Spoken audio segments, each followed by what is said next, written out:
Il n'y a nul pays au monde où l'on trouve tant de contradictions qu'en France, écrivait Voltaire. Vous voulez un cas d'école? Les Français et leur patrimoine religieux. Au moment même où l'institution Église, avec un grand E, est gentiment invitée à mettre sa voix en sourdine dans le paysage politique et intellectuel, les Français manifestent leur attachement profond pour leur Église, avec un petit E, celle dont le clocher trône au cœur d'un village idyllique dans le paysage de nos terroirs. Mais pourquoi un tel attachement pour des pierres? Alors bien sûr, il y a les pratiquants, ceux pour qui l'édifice religieux est avant tout un lieu de culte, donc sacré. Mais on parle désormais d'une petite minorité de la population. Alors est-ce un attachement plus sentimental? Oh, c'est l'église où j'étais baptisé, c'est l'église où se sont mariés mes parents. L'église se rangerait donc dans la boîte à bijoux avec les bagues de grand-mère.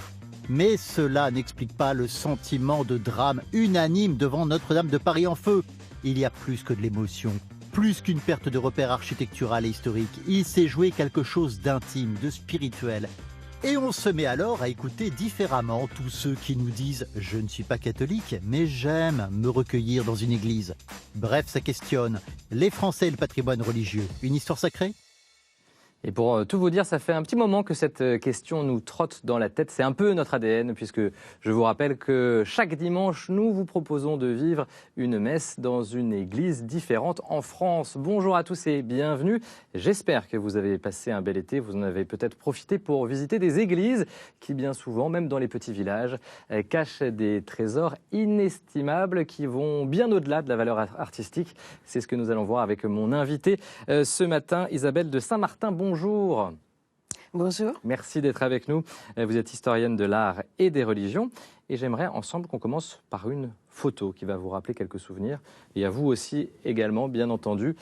C'était au mois de mars-avril, au moment de Pâques, l'incendie de Notre-Dame. Et ces milliers de badauds qui assistent sidérés à l'incendie de la cathédrale Notre-Dame de Paris. Une émotion quasi générale en France, qu'on soit chrétien, croyant ou non. Est-ce que ça vous a surpris, cette émotion, pour un édifice religieux catholique ? Alors certes, c'est un édifice tout à fait exceptionnel. Il y a la magie de Paris, il y a une émotion collective, planétaire. Notre-Dame, c'est aussi l'héroïne du roman de Victor Hugo de 1831 qui a survécu au temps et repris dans la culture populaire jusque dans le dessin animé. Donc évidemment, c'est un édifice particulier qui va cristalliser une émotion énorme.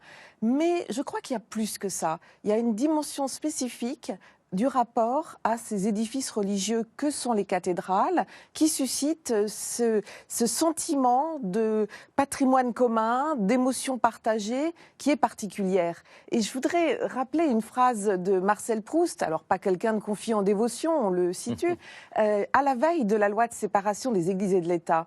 Il s'inquiète du sort des cathédrales, il a un bel article sur la mort des cathédrales et il dit ceci, il dit « Les cathédrales sont les plus beaux monuments de notre art », mais il ne va pas donner une argumentation esthétique, c'est parce qu'elles sont gothiques, romanes ou autres, sont les plus beaux monuments de notre art parce que ce sont les seuls qui vivent encore de leur vie intégrale, qui vivent encore pour le but pour lequel ils furent construits.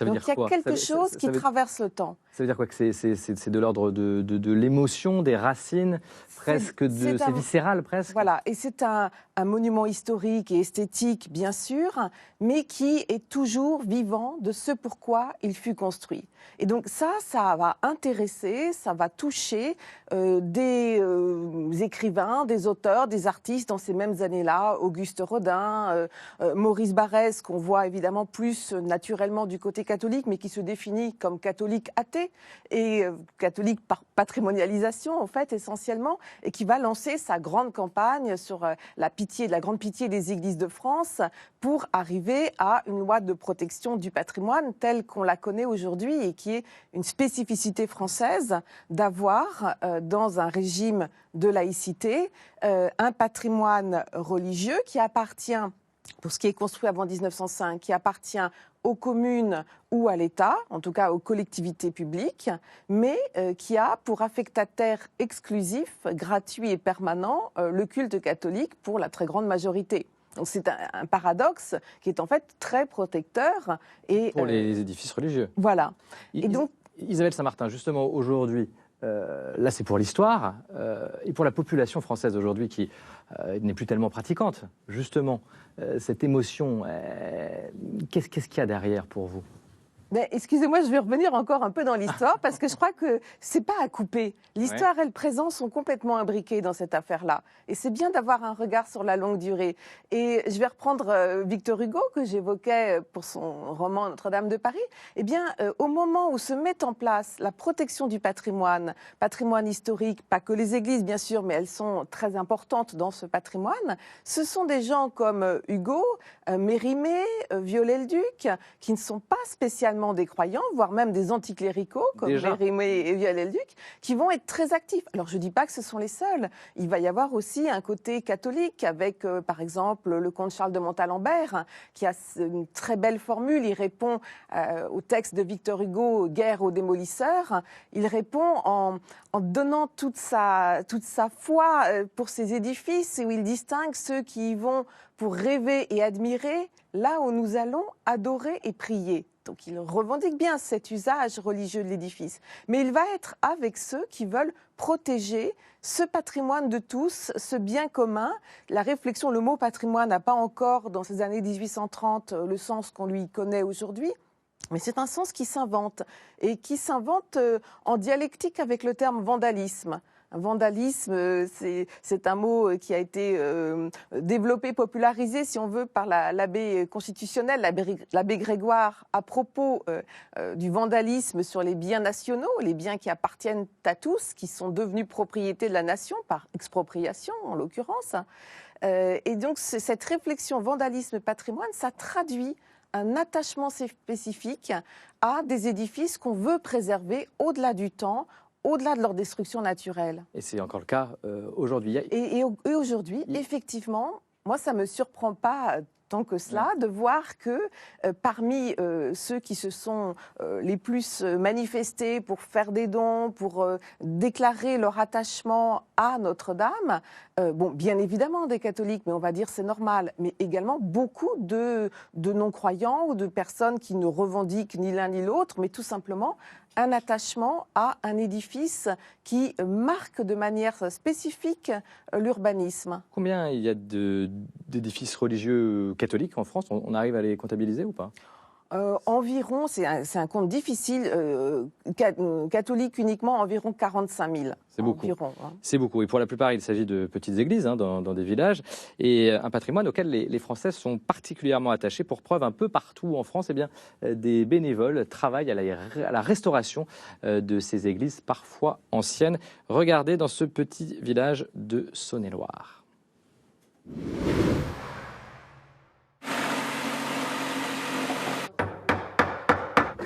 Dans ce hangar où résonnent scie et marteau, des petites mains s'affairent autour d'un mobilier bien particulier.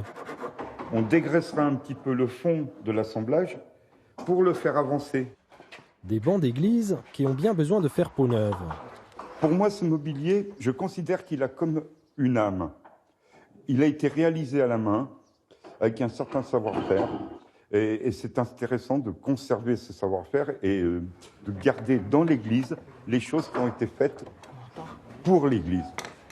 Nous sommes à Rozay, en Bourgogne, un petit village engagé dans la sauvegarde de son église. Géré par l'association Rempart, ce chantier accueille des bénévoles au parcours très divers. Je suis en congé tout simplement et puis je voulais apprendre à travailler un petit peu le bois, tout ça en entretenant le patrimoine et pour être utile à la collectivité. Pour le moment, je suis un demandeur d'asile, je ne fais rien. Maintenant, au lieu de rester à la maison et de ne rien faire, je me suis décidé de venir apporter mon coup de pouce. À l'initiative de ce chantier, Pierre Chaumont, un habitant du village passionné par l'histoire locale.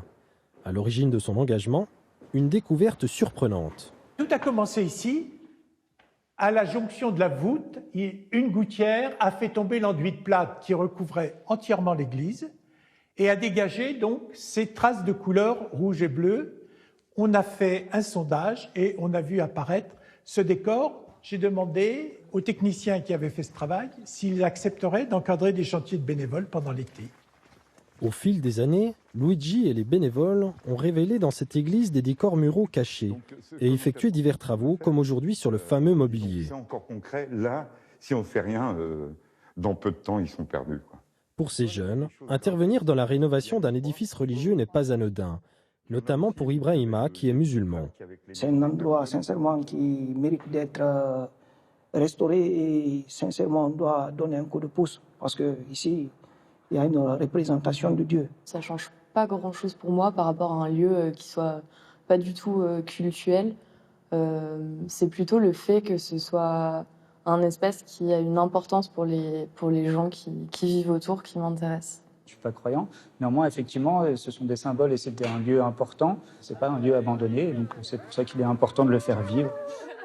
En plus de redonner vie au patrimoine religieux local, ces chantiers sont une formidable école de transmission et de rencontres intergénérationnelles.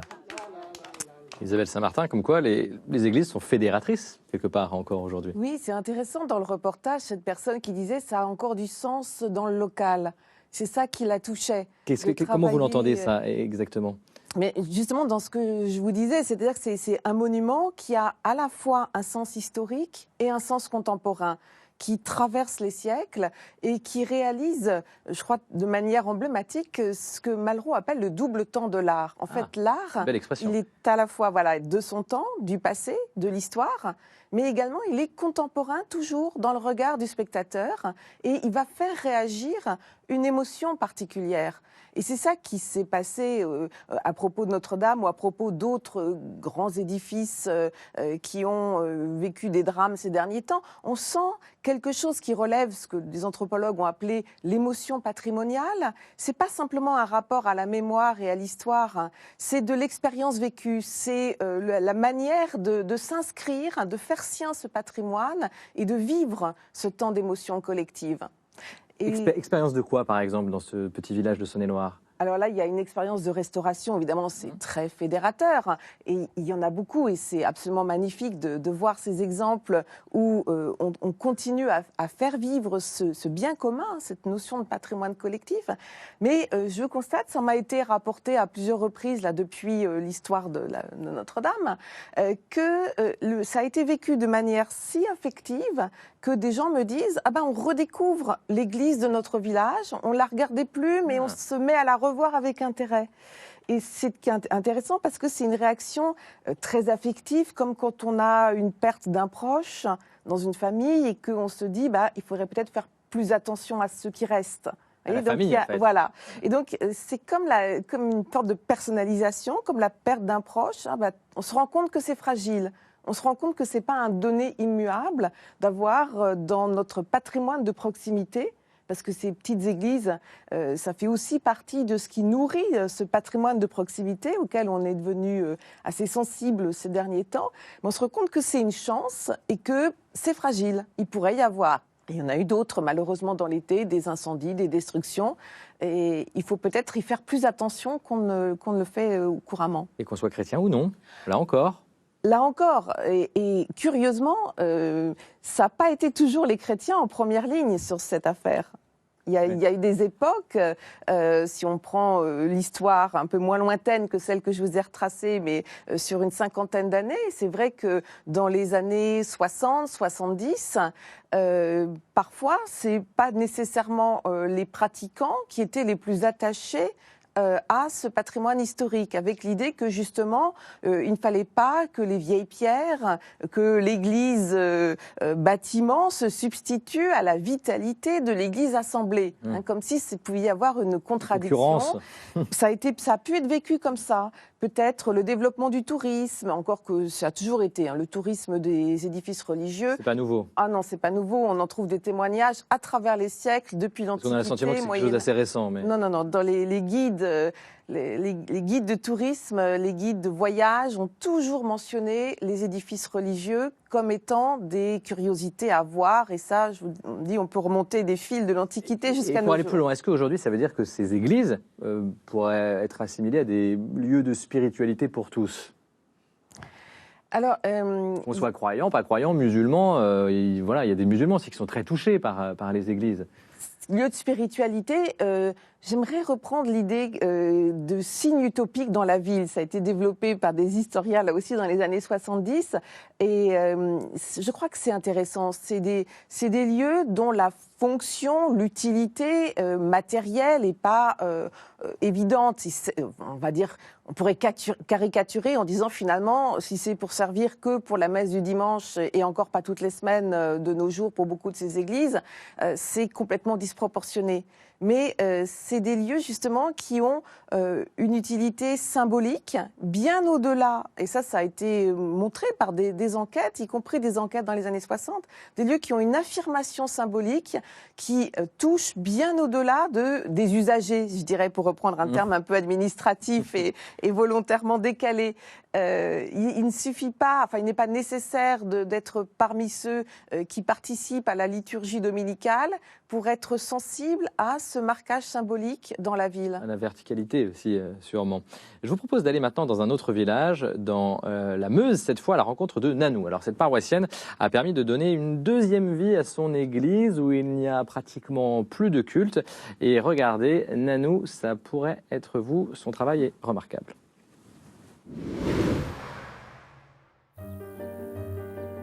Je suis Nanou Bouillet, je suis historienne de l'art et depuis une vingtaine d'années maintenant, je suis guide bénévole d'une église merveilleuse à Mont-de-Vent-Sacé, une abbatiale du 11e, 12e siècle, dans un tout petit village perdu au bord de la Meuse. Vous êtes déjà dans le porche le plus ancien qui est conservé de tout le quart nord-est de la France. La première chose que j'essaye de communiquer aux visiteurs, c'est mon émerveillement à moi. Le dernier personnage, tout au bout, c'est Noé. J'ai eu vraiment un coup de cœur quand je suis arrivée ici il y a 20 ans et j'essaye de voir si eux aussi ressentent ce sentiment. Quand je les conduis dans l'église inférieure, qui est baignée de lumière, de manière tout à fait inattendue, ils sont tétanisés par la beauté de l'endroit et aussi, certains me disent, par les vibrations qu'ils y ressentent. Il y a dans cet édifice une véritable spiritualité, il y a vraiment une émotion supérieure, on se trouve devant quelque chose qui nous dépasse. Et beaucoup, même non-croyants, me disent en visitant « Ah oui, il y a quelque chose ici ». Ils ne sortent pas de l'église après une visite comme ils y sont rentrés. Depuis une quinzaine d'années, je forme les jeunes du village et des villages environnants à devenir guides à leur tour. Et ils font redécouvrir leur patrimoine. Ils se le réapproprient. Il y a un phénomène d'identification qui se produit. Et à ma plus grande surprise, ils sont fiers de la faire visiter. Donc cette partie-là s'appelle le transept. Elle date du XIIe siècle. Alors si je peux faire passer un message, former des guides. Ici, il y a 15 ans, nous avions 300 visiteurs par an. Nous sommes aujourd'hui à 15 000, mais nous avons 37 clochers dans la paroisse. Toutes ces églises sont fermées, comme partout ailleurs. Il faut transmettre ce patrimoine, il faut accueillir dans les églises et leur redonner un sens. Sinon, tout ça est perdu. Et voilà, c'est presque une résurrection. C'est intéressant parce qu'il n'y a pratiquement plus de culte, à part une fois par an dans cette église. Et pourtant, on a l'impression quand même qu'il se vit quelque chose de spirituel encore avec ces visites. Comment vous le ressentez-vous, ça? Mais justement, vous dites à part une fois par an. Oui. Donc, c'est pas complètement un musée. Mais les visites, c'est autre chose. Les visites, c'est autre chose. C'est ça que je veux dire. Ils viennent pour découvrir un bâtiment qui a du sens et pour découvrir ce sens. Pas simplement passer en trouvant ça joli, mais ce que cette dame absolument remarquable arrive à transmettre de son enthousiasme pour l'édifice, c'est de faire parler les pierres en quelque sorte. Elle arrive vraiment à communiquer à la fois une histoire, mais un présent de ce bâtiment, un présent qui n'est pas dans l'apologétique. Elle n'est pas là pour faire un catéchisme. Pas du tout. Ça pourrait, mais ce ne serait pas interdit pour des catéchistes de le faire. C'est pas le cas du tout. Mais c'est pas le cas. Et c'est autre chose. Elle arrive, encore une fois, à faire traverser les siècles. Et c'est ça que je trouve absolument magnifique.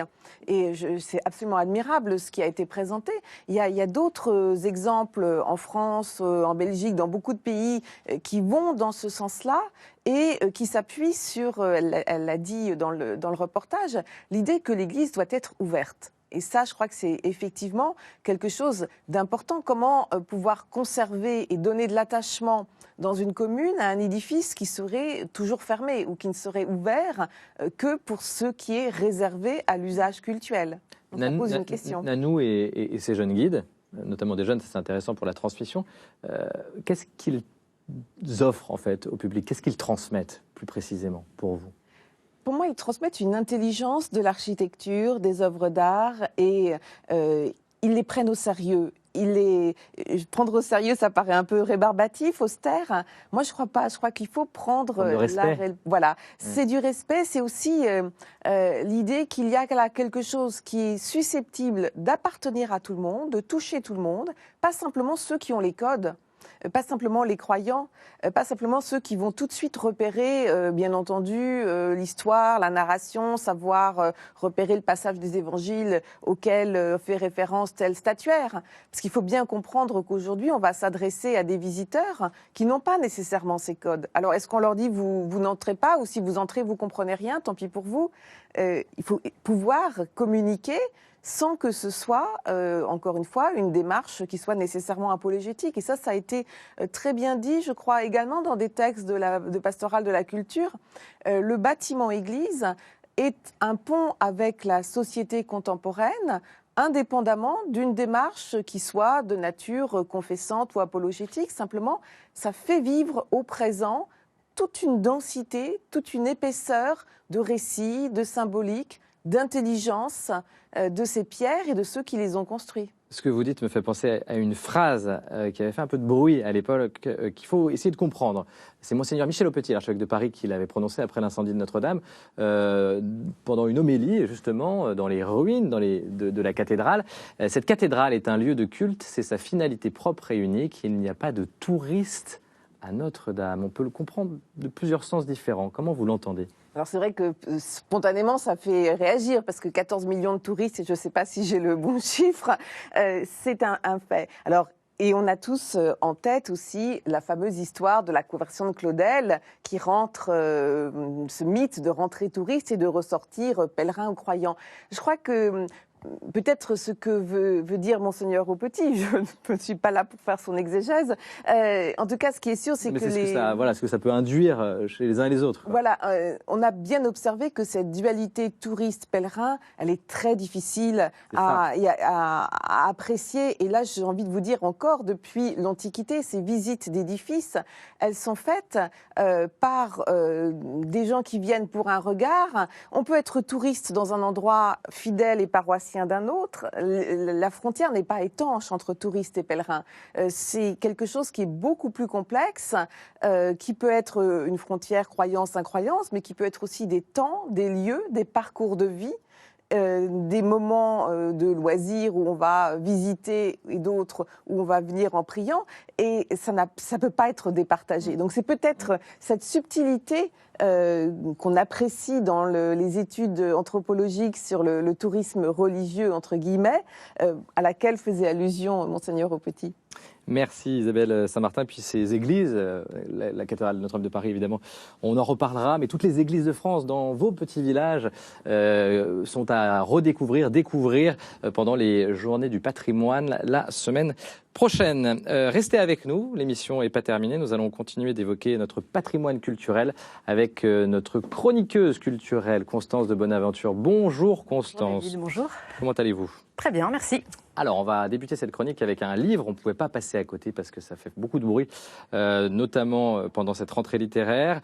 Soif d'Amélie Nothomb fait parler le Christ à la première personne. C'est un sacré défi, ça, quand même. Oui, tout à fait. Alors, dans ce livre, c'est Jésus qui raconte sa passion, de sa condamnation jusqu'à la résurrection. Alors, je vais être honnête avec vous, c'est un livre qui m'a perturbée, ce qui n'est pas que négatif. Ce qui m'a frappé, c'est que dès les premières phrases, ce texte rend Jésus terriblement et profondément humain, ce qu'on a parfois tendance à oublier. En tout cas, ça a provoqué en moi tout un tas de questions sur la vie de Jésus, et puis ça rend aussi sa passion et sa souffrance encore plus violentes et encore plus palpables. En revanche, ce qu'il faut savoir, c'est qu'Amélie Nothomb écrit sa version à elle, ce qui est normal, qui n'est pas forcément la mienne ni la vôtre, encore moins celle des évangélistes. C'est sa vision des choses, avec des passages parfois un peu caricaturaux ou des poncifs auxquels on aurait aimé échapper. Elle prête par exemple à Jésus une liaison avec Marie-Madeleine, ou encore elle refuse complètement la notion de sacrifice. Alors ce qui est sûr, c'est que 2000 ans plus tard, Jésus fait encore et toujours parler de lui.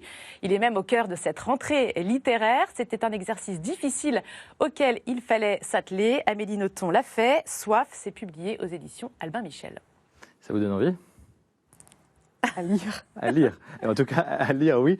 Si on veut se faire sa propre opinion, c'est important, Constance. Alors, on change totalement de registre avec une exposition étonnante maintenant sur une histoire méconnue, l'histoire silencieuse des sourds du Moyen-Âge à nos jours. De quoi s'agit-il? Alors, c'est une exposition qui m'a complètement ouvert les yeux sur une condition, une histoire que je ne connaissais absolument pas. Grâce à des archives, des peintures et des textes, le visiteur peut suivre toute l'évolution des droits des personnes sourdes. Et dans cette histoire, un personnage est central. Il s'agit de l'abbé de l'Épée que l'on voit sur ce tableau. Alors au XVIIIe siècle, c'est lui qui a permis l'accès à l'éducation pour les sourds et l'utilisation de la langue des signes. Ce qu'on apprend, c'est qu'ensuite, dès 1880, s'ensuit une période de rejet. Ici, vous le voyez, c'est le président Félix Faure. Alors lui, il militait pour la démutisation de l'enfant sourd, c'est-à-dire qu'il voulait les faire parler à tout prix et il jugeait que la langue des signes était beaucoup trop archaïque pour le monde moderne. Il faudra d'ailleurs, sachez-le, attendre 2005 pour que la langue des signes soit officiellement reconnue. L'histoire silencieuse des sourds, dépêchez-vous, c'est jusqu'au 6 octobre. Ça se passe au Panthéon à Paris et vous pouvez profiter effectivement des Journées du patrimoine les 21 et 22 septembre pour vous y rendre. Vous en avez l'habitude, depuis cet été, nous faisons halte sur des étapes du chemin de Compostelle où nous célébrons la messe chaque dimanche. Aujourd'hui, avant-dernière étape de notre chemin, à Figeac, Constance. Tout à fait. Je vous propose justement de rester dans cette très belle ville de Figeac à la découverte de l'église Notre-Dame du Puy, dont les parties les plus anciennes remontent au XIIe siècle. Alors, vous allez le voir pendant toute la messe, mais justement, j'aimerais vous en dire un peu plus sur ce retable majeur installé en 1696, un symbole de la reconquête catholique romaine. Regardez ce décor exubérant à la gloire de la Vierge et qui met en scène deux tableaux complémentaires. Au centre, vous le voyez, l'Assomption de la Vierge qui présente Marie qui s'élève du tombeau. Elle est entourée d'un cortège d'anges répandant des roses. On sait que l'Assomption de la Vierge n'est pas encore un dogme à la fin du XVIIe et ne le sera pas avant 1950, mais c'est une dévotion alors très répandue en France. L'autre tableau se trouve juste au-dessus et il s'agit du couronnement de la Vierge. Vous allez le voir, c'est la Sainte Trinité qui encadre cette couronne. Et de manière logique, tout ce qui se passe au ciel est au-dessus de ce qui se passe sur la terre. J'ai envie de vous faire réagir, Isabelle Saint-Martin, historienne d'art. C'est magnifique. Et ça prouve aussi que les œuvres n'attendent pas la proclamation des dogmes pour exprimer les dévotions, les réflexions, la sensibilité religieuse d'une époque. La dévotion est finalement assez démocratique. Merci en tout cas Isabelle Saint-Martin d'avoir été avec nous. Nous avons ce matin une pensée également pour le cardinal Roger Etchegaray qui est mort cette semaine. Il était l'une des grandes figures de l'Église de France. Nous lui rendrons hommage dans quelques instants pendant la messe que nous célébrons donc, vous l'avez compris, à Figeac sur le chemin de Compostelle. Les paroissiens nous attendent dans leur église. Mais d'abord, l'équipe paroissiale, comme d'habitude, tient à se présenter. Je vous souhaite de vivre une très belle messe, un très bon direct à chacune et à chacun.